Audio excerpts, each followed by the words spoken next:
I'd like to acknowledge that this episode of the Teach New South Wales podcast was recorded on the homelands of the Darug people.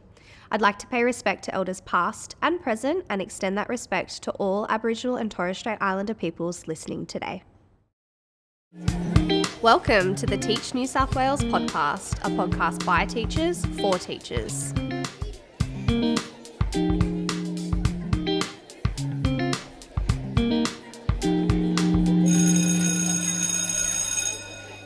Hi everyone and welcome back to the Teach New South Wales podcast. We are joining you again, your co-host, myself, Shannon, and I'm joined by Siobhan. Hello. We're back for another episode and joining us today is Scott. So welcome, Scott. Thanks very much for having me. You're welcome. Now, Scott is a history and a vet teacher on the Awabakal and Warramai lands. He's here today to discuss how he's built relationships as a casual teacher and gained experience across additional subject areas to support students with their post-school pathways. So we're very excited to kick off this episode and I'm going to hand over to Siobhan now. Yeah, Break the ice. let's have a chat. Let's break the ice with a fun question.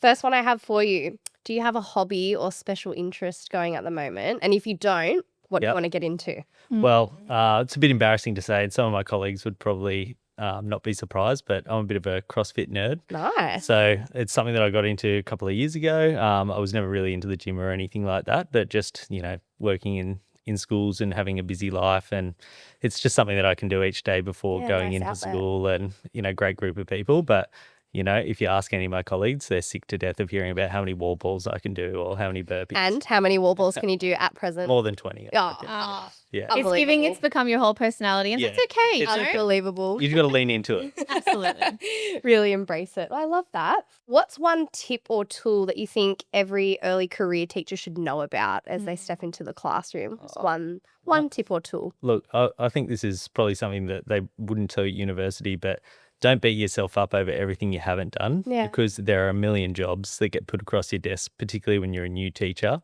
And sometimes when you're not very efficient at getting those jobs done or, sort of itemizing them, it can be quite tricky to sort of, feel like you're actually doing the job correctly. I don't know. I feel I'm not that experienced. I've been in the profession for 5-6 years. I feel like I've never gotten to a point where you're 100%, and that's okay. So you take your wins when you can get them, and when you have your losses you just got to see what you could do better next time. That's right. There's a lot of things that can go on the would be nice to do list instead of the to do list. Absolutely. You always got to have two lists running, The perfect world. Exactly. Yeah, that's true. And what's something that you're reading, watching or viewing at the moment? Ooh, we've been watching some trash over the holidays. Yes. Good. So we don't usually get too much time but we watched Special Ops, The Lioness, which is Oh, about, yes. some secret agent women going out there into the world and doing some CIA espionage, which we've been pretty into. But I think we crushed it in about 2 days. So now we've just got to look for something else to watch. Oh, no. Yeah. Nothing worse than when you're really locked into a series and then it's over and you're like, what's next? What to do now? What to do now? If you could go to dinner with an influential person, dead or alive, doesn't matter, could be fictional as well, who would you choose and why? Ooh. Yeah. I'd want to go to dinner with JFK. Nice. And I'd want to hear about the dirty laundry. There you go. Air the grievances. Air the grievances. I'd want to know. I've always said to my students, if we ever go to the pearly gates, that'll be the first thing I want to know about. Very good. Then you can bring it back to the students. Bring it and say, back. Here Come is back. exactly the direct from the source. The guest ghost teacher. Oh, that's so good. It's a good way to bring it back to your students, Yeah. what you're learning about in the classroom. Yeah, that's when you're a fully committed history nerd. That was very on brand for you, for Very sure. much so. Looking at a historical figure like that. History teacher coded. Very Yeah, on brand. absolutely. Very on brand. Well, let's get to know a bit more about your journey, Scott. I'll hand it over to Shannon now. Okay, talk to us about your journey into teaching. So did you choose it first out from, when you were in your HSC? What did your pathway into the career of teaching look like? Yeah, well, I guess I was like most HSC students, kind of trying to do their best across a pretty diverse pattern of study when I was in year 12. So like everyone, I did a bit of science, I did a bit of maths, a bit of English, of course, modern history, the best subject in the universe. You say like everyone, but I didn't do science or mathematics. Oh, okay. So, Well, look, maybe I was just a bit boring, a bit vanilla, but I honestly didn't know what I wanted to do. And I think I tried my hardest at school and I did all right. But I think I got carried away with the path of I got my ATAR, then I got my UAC book, and I looked up the highest salary I could earn based on the ATAR I got. Yeah. So I decided to study applied finance at Macquarie University, which, I think if I studied that course maybe a few years later, if I was a bit more mature, and I think if I wasn't just as burnt out after high school, I could have probably focused and gotten through it, but my heart just wasn't in it. And I remember having this, I just remember being such an enthusiastic student at school, and I had a really good couple of classes, particularly in the humanities and English classes, and I just sort of thought I was lying to myself a little bit. So it was a big decision to make, but I obviously had some great teachers at school, and I thought maybe that would be something I'd like to do one day. I remember coming home and telling my parents that I would like to swap over to a Bachelor of Arts Diploma of Education, which is what it was at the time, and I studied that and finished university in 2015. But then after that again, like the twists and turns of life, I didn't really have the most sort of, status quo sort of journey through to schools. Yeah.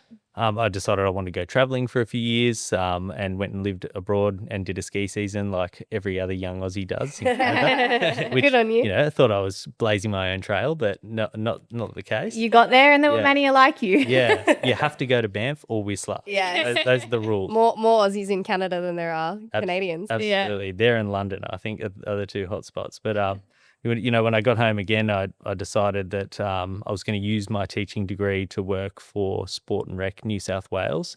So, living the outdoors lifestyle, I was like, this is great. I can continue on with my rock climbing and my outdoor experience and work for, still the government and use my, educational skills or teaching skills in a field that's quite comparable to teaching. Travelled all around the state, worked at Jindabyne, worked near Newcastle at Moyuna Bay, but most of my time was spent up near Tamworth at the Lake Keepit Sport and Rec Centre. And then after a couple of years there, I, decided that teaching was something I wanted to get back into.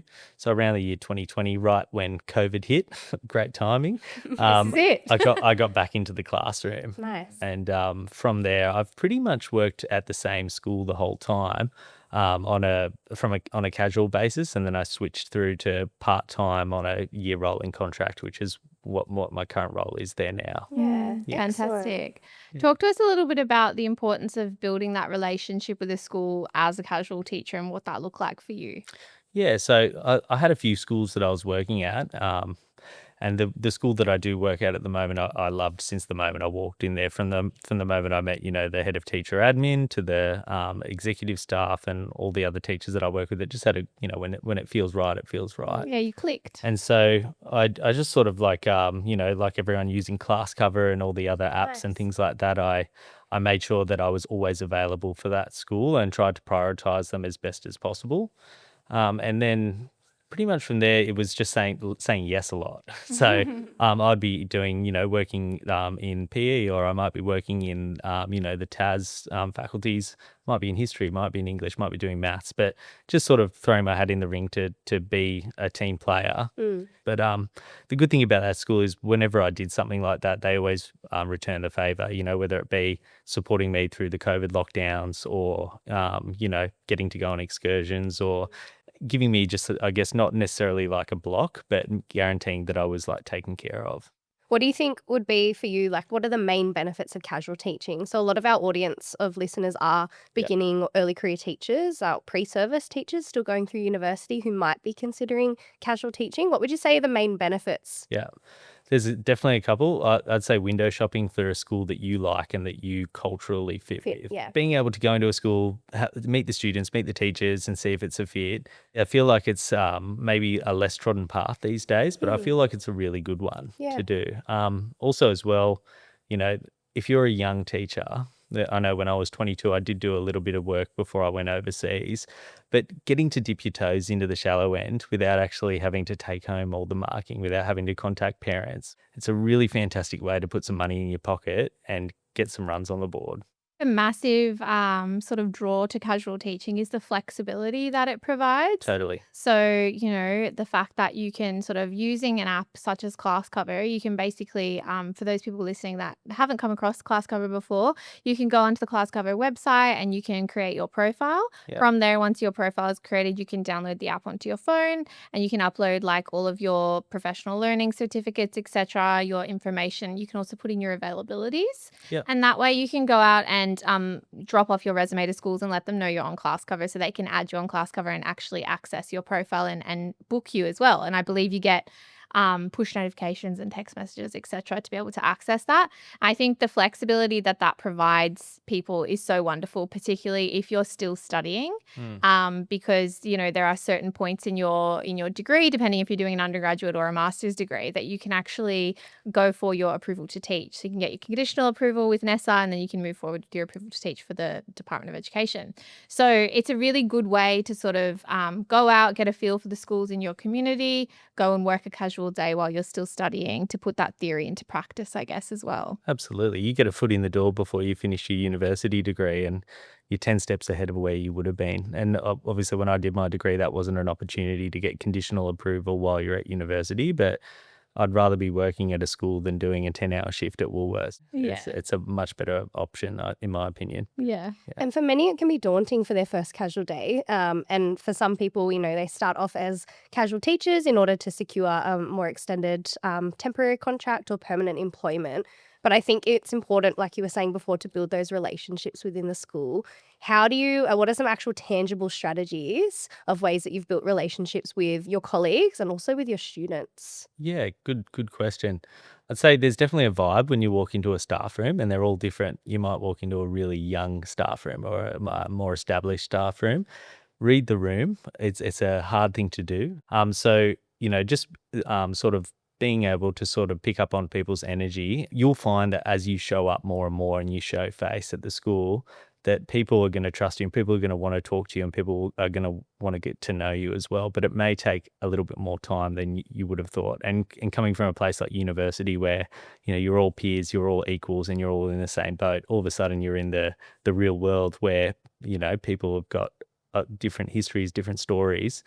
It can be quite confronting to do that. But I found some of the best relationships I have at my school are like across the whole school, and you wouldn't believe how much someone could help you from a different faculty, whether it's unjamming a photocopier or, knowing how to, get something printed or something like that. Yeah. To have those friends around the school, it can take a really stressful situation and turn it back to, something that's okay, no yeah. big sweat. Yeah.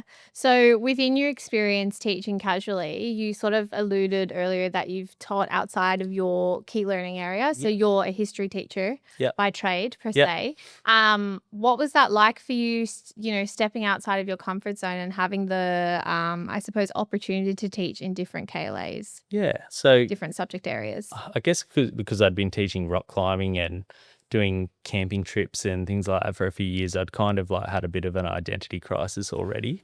So I was just happy to be inside in air conditioning most of the time. But when I did find myself working, doing an SLR class or something like that, I would make sure that I would get to school early. Yeah. I would make sure that I hopefully I'd gotten to know a few people at the school already. If it was at a brand new school, you just sort of have to make it work. But I would try to get as much information before my class so that I was prepared, so that everything was running as smoothly as it could. With a year 11 SLR class, when it's 30 degrees on period 5, that couldn't be more true, And I think just taking that little bit of extra time to get to school earlier or in lunchtime, if you can potter over to the next staff room and just see if there's any worksheets or any tech issues that might be popping up before you go into that strange new classroom in the strange new KLA, it really pays dividends in the long run. I agree with that. Some of the best casual teachers that stand out to me are the ones that would come and visit me before school that day, or say I was off on a professional learning for part of the day, or I had time off to, take my students to some sort of co-curricular. People who came, knocked on my door and said hey, Shannon, can we do a bit of a handover? Is there anything you want me to work on, etc.? I really appreciated that, and they were the people that I started to build that relationship with. Totally. Because I felt like, they were there to sort of ensure that we had a smooth handover so that it was the best hour or whatever for my students in my classroom. And I just really appreciated that proactivity, I suppose, in teachers who were doing a casual day at the school, Totally. because it was something I tried to do, definitely. So Yeah, I also think it's about asking questions, but asking the right questions, Yeah. like that are, because a lot of the time as a casual, high school specifically, you're moving between faculty, or you might have a playground duty and you need to find the area of the playground that you're going to. I think it's about asking the right questions within the time that you have. So some amazing casuals that stand out to me have asked, what key point am I hitting in this Year 9 Romeo and Juliet lesson on tragedy? What are the 3 key takeaways that you would be doing with your class? What can I do with this class? And to me, that's just like such a great question to ask me, because I can give you a very quick rundown of what you want the students to take away from that. And you might not be able to see that as a casual teacher who hasn't had training in that subject area, and it might not be written on the day plan that's been left for you. So I think it's about asking the right questions as well. And that one comes to mind. What's the key takeaway? For sure. And I mean, if you have that school that you want to work at, you want to be the number 1 casual on every faculty's list. And that's going to be the way to do it. It doesn't matter if it's PE or science. If you're getting the call up, you're going to have a nicer day.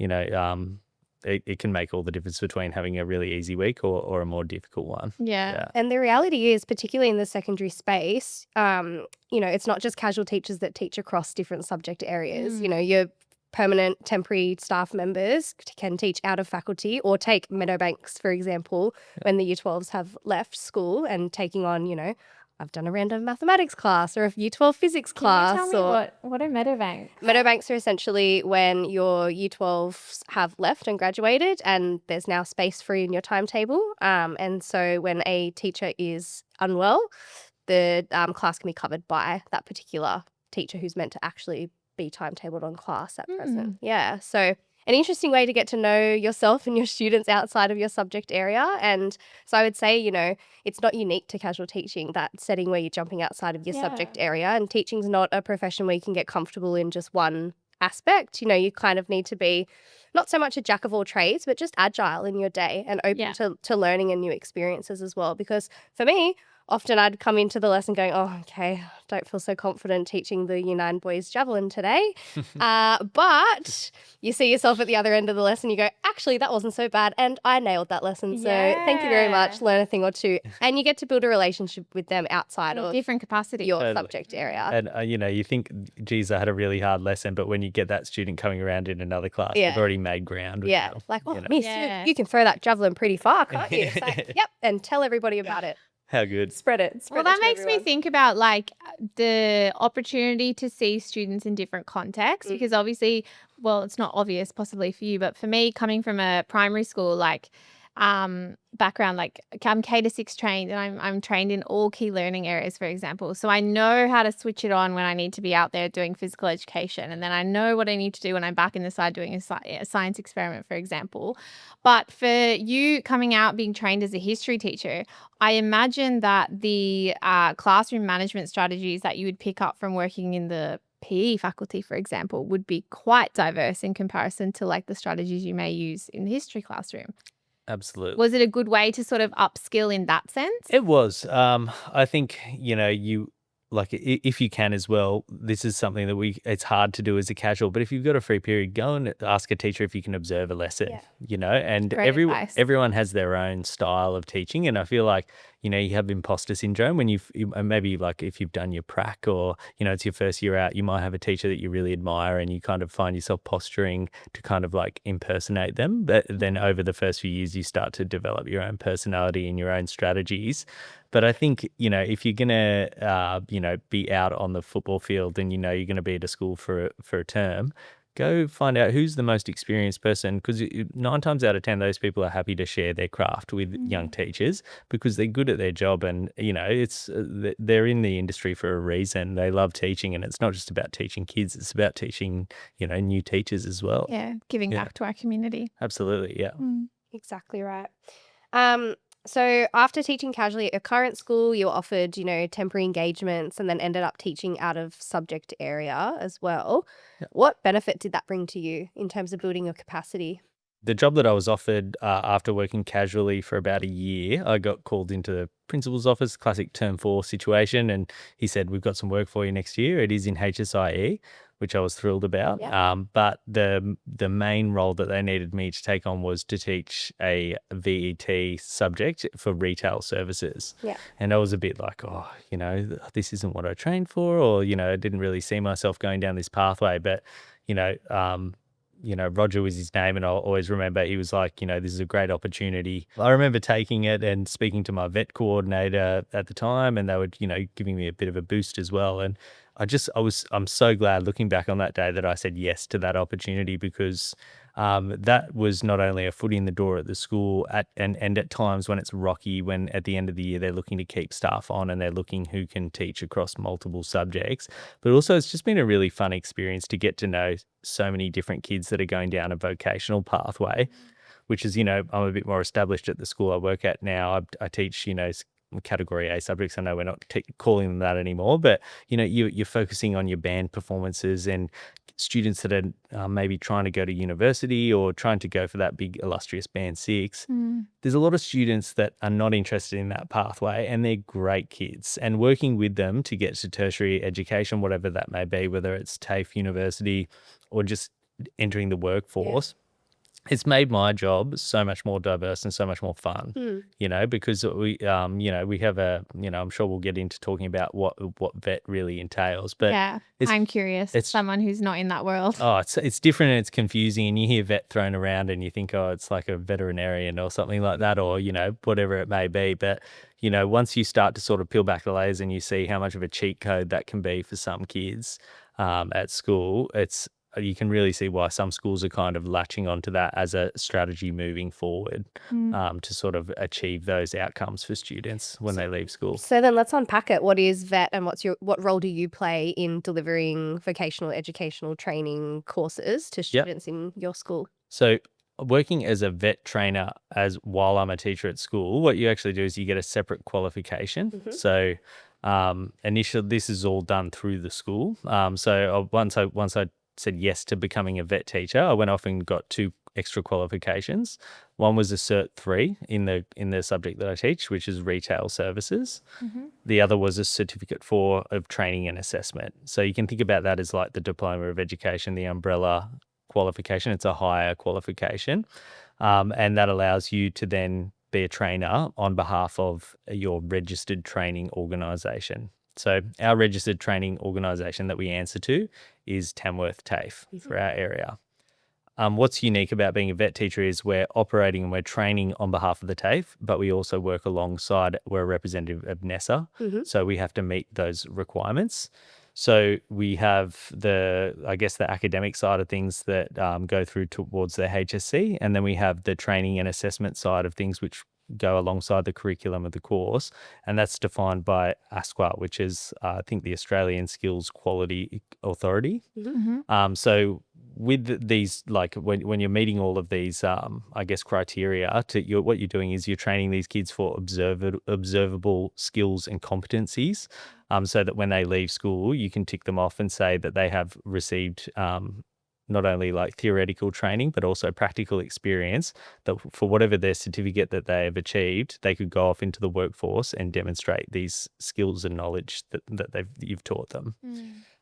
What's fantastic about these qualifications is depending on the certificate that they leave with. So the course that I teach, the qualification they get at the end of the 2 years, the 240 hours, is a Certificate 3. And at this stage, you get an equivalency ATAR of 67.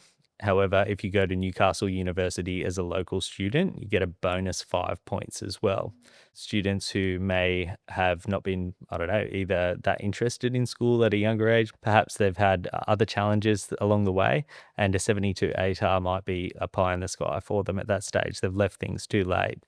By coming into class and demonstrating these skills, which are not only just a small amount of theory, but also hands-on skills, they can get themselves to a point where they can get into some really good courses at university.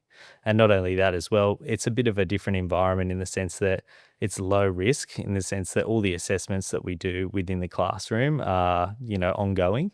So there's not really one moment where it's make or break. And these students that may have such negative experiences with traditional schooling with tests and, they're on this negative feedback loop, you've got a chance to really work with them over the 2 years, develop that relationship and build them up into, maybe going to university or doing something that they thought was never going to be an open door for them.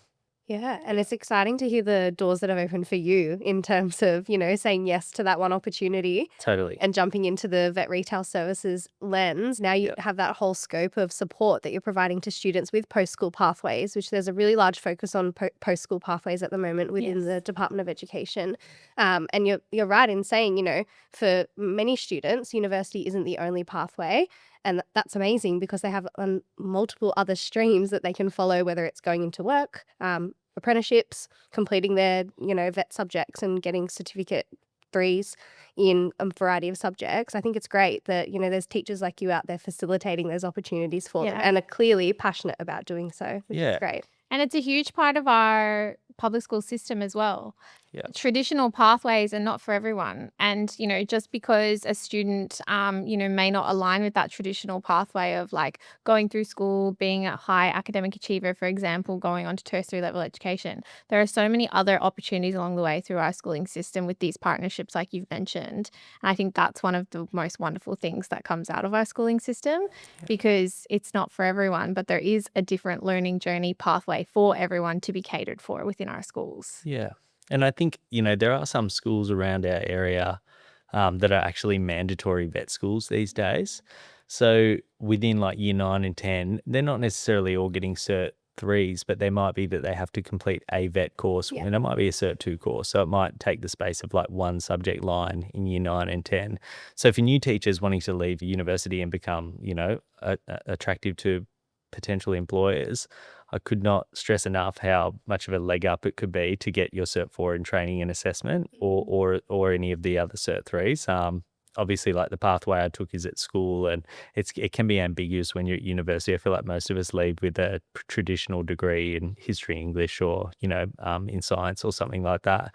But it really is keep your ear to the ground if you do get a job and that opportunity pops up at school because it can be such a great thing. The school supporting you to obtain your qualification in the training and assessment and becoming a vet assessor, what does that actually look like for you? How many hours are you putting into your study? What kind of study are you doing? When we went down to do the Cert 3, it's a 3-day intensive course. And you fit all of the modules that the students do. So you actually do the course that the kids do. Cool. Obviously not in as much detail. And, with a bunch of teachers that were like myself that had been teaching the subjects. So it was a great sort of like soundboard to sort of like ask, hey, like how have you been teaching and how have you been marking your assessments? How have you been uploading evidence? Just because sometimes... An opportunity to network. Networking. Yeah. The 3 days for the Cert 3, I'd say not very intensive. And, for that qualification, you'd expect that someone like a teacher would get through it pretty quick. The Cert 4 training and assessment is a bit more intensive. However, that Cert 4 in training and assessment is really important because we're operating under the framework of the RTO. So TAFE is like different language. They have different names for things and it's really about evidence. Like, we're operating in these, off-site and we're saying that these students are demonstrating X, Y, and Z. We have to be able to make sure that we can do things by the book for the TAFE. The school did pay for me to do my Cert 4 as well. It was during COVID, so we did it online. And you would do, again, I think it was like a 3-day intensive course, but you did have homework that you had to complete. And I think from memory, it took me about 3 or 4 months to get all my tasks completed. It's one of those things sometimes if you've just got to find the time to upskill because it's an investment in yourself. And, I wouldn't be working at the school that I work at today if I didn't have that qualification. Just by the nature of these vet courses, is your approach to teaching different? So, for example, you're in a Year 9 or Year 10 retail services class and then a Year 9 or Year 10 history class. Does your actual teaching sort of method or approach look different? Yeah, I think you put on a different hat. It's probably a bit like what you were talking about, Shan, when you put on your science hat or your PE hat. Yeah. And, like, again, you have those relationships with the student, but what we do in retail is it's based in the real world, and so there's a lot of anecdotes, there's a lot of stories. Like if there's an episode that was on Four Corners about Woolworths or Coles, we might be watching that, or we might do a trip down to the shopping centre where we look at security systems and things like that. So it's about trying to think outside the box and think about, okay, how can we take this theoretical lesson and can we make it more practical so the kids can actually get an experience? And the school I'm at, we're lucky enough, we've got facilities where we have like a fake shop and we have a cash register and we have products and things like that. So there's a bit of role playing and, the first year I think I died from secondhand embarrassment, but after a while you get a bit of a kick out of it. So That's right. Start to set up these scenarios. Jumping back to the benefits of casual teaching, what kind of benefits do you see within that type of employment? Yeah, absolutely. So I guess when you're working as a casual teacher, you get an opportunity to dip your toe into a few different faculties. And perhaps if you've done your practicum placement, you might have 10 weeks under your belt, but you get a chance to get some real life experience and hone your craft over a couple of different schools, and within that, a couple of different KLAs as well. So I think we were talking about before being a jack of all trades. That certainly is the case when you're a casual teacher, but those soft skills that you learn as a casual teacher really translate to when you do get a class of your own. And perhaps some mistakes that you might make, on your first few days, whether it might be setting learning intention up on the board or mispronouncing someone's name, you're glad you can make those mistakes in a bit of a low risk environment.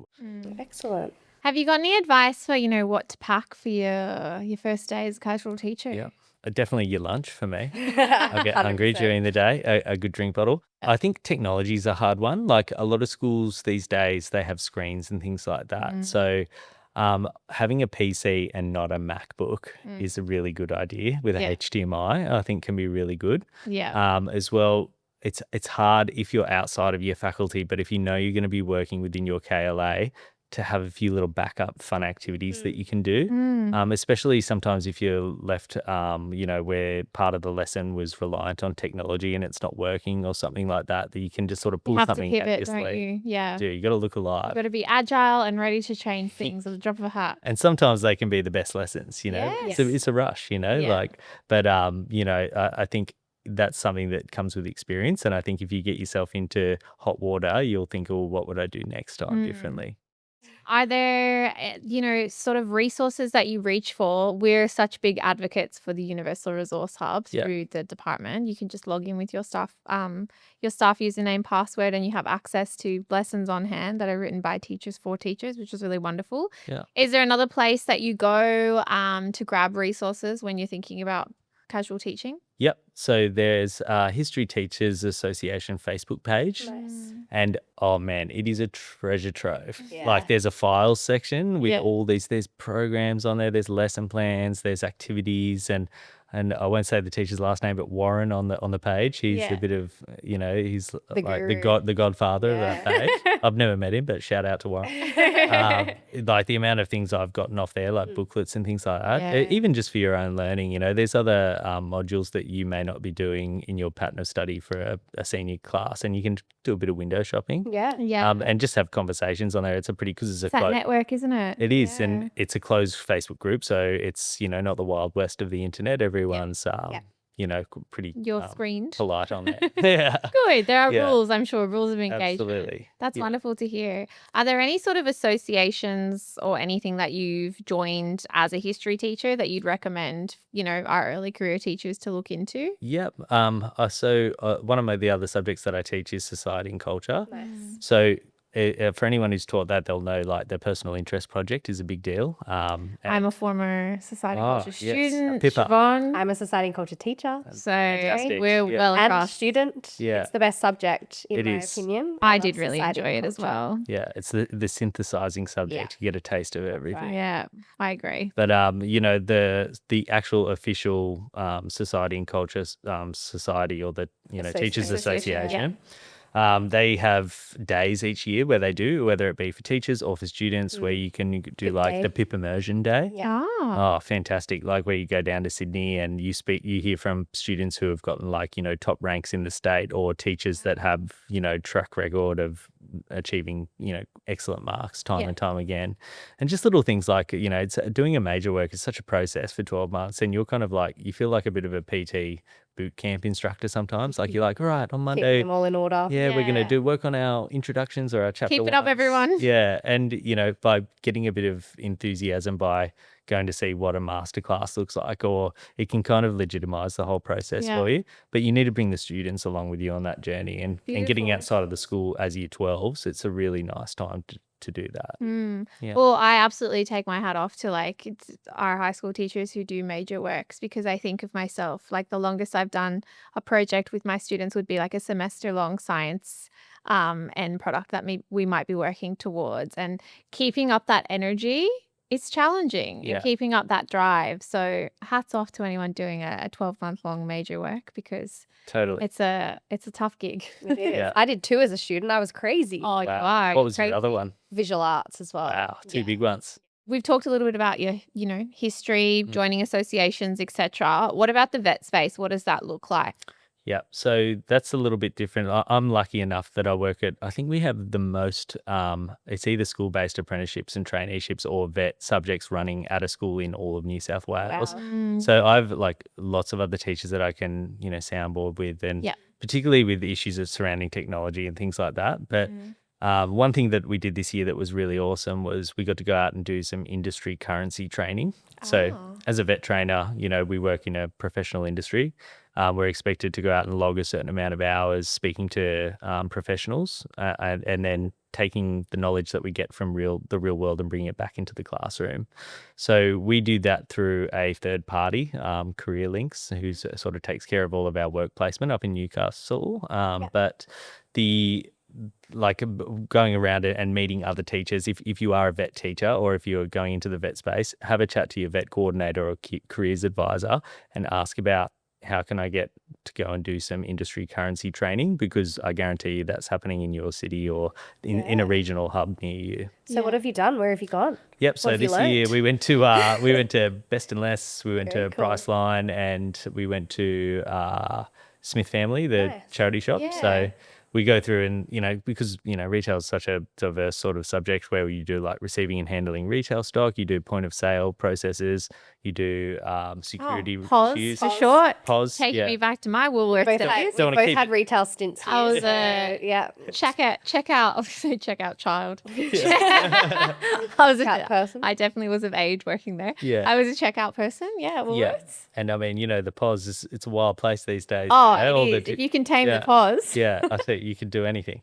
So, going to see what the actual, what the stuff is that the kids are going to do when they go on placement, and getting to meet them and make relationships with the managers as well that we're going to send important. the kids out to. Just it makes your life so much easier. But You're opening that line of communication, aren't you? And you're building that relationship as well. yeah. So, there's, I think probably the most interesting one we went to, I've got to give a shout out to the Best and Less ladies at Toronto. Nice. Up at Lake Macquarie, who run a very tight ship there. But seeing their, inventory and everything that they do there, I don't know, it's just cool to get outside and actually, you talk about it so much in the classroom, but to get out there and actually do it, it's a really awesome thing to do. So that's industry currency training. Fantastic. And did you ever think when you chose teaching and went on your whole journey that you would ever be doing something like this in your teaching role? No. With any job, there's going to be opportunities that come your way, and say yes. Nothing's, you're never going to be bound to something for life. If you don't really like it, I'm sure you could wriggle out of it. But if I wanted to get out of teaching retail services by now, I probably could have. Yeah. But I like it. It's an ace up your sleeve that, for all the reasons that we talked about earlier in the podcast, I want to keep doing for the years to come. Yeah, Beautiful. fantastic. I think that's some really good advice for people listening. Like, as you mentioned, you didn't see yourself doing this. Yeah. An opportunity came your way and you just said yes to it, and look where you are now. And it's obvious that you have such a passion for supporting our students with that post-school pathway that, as we mentioned, may not look, well, it looks different for everyone, doesn't it? Yeah.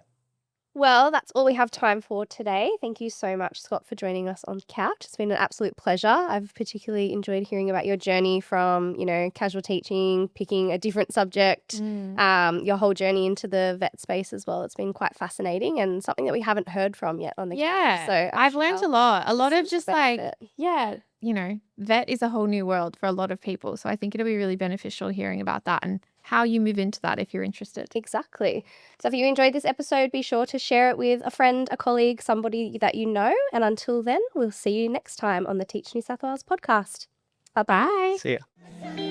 Thank you for tuning in to the Teach New South Wales podcast, where we explore the dynamic world of education. Don't forget to follow, like and subscribe to be notified when new episodes become available. You can find us on social media via our handle @TeachNewSouthWales. Until next time, keep learning, keep teaching and keep making a difference. This podcast is produced by the Teach New South Wales team from the New South Wales Department of Education.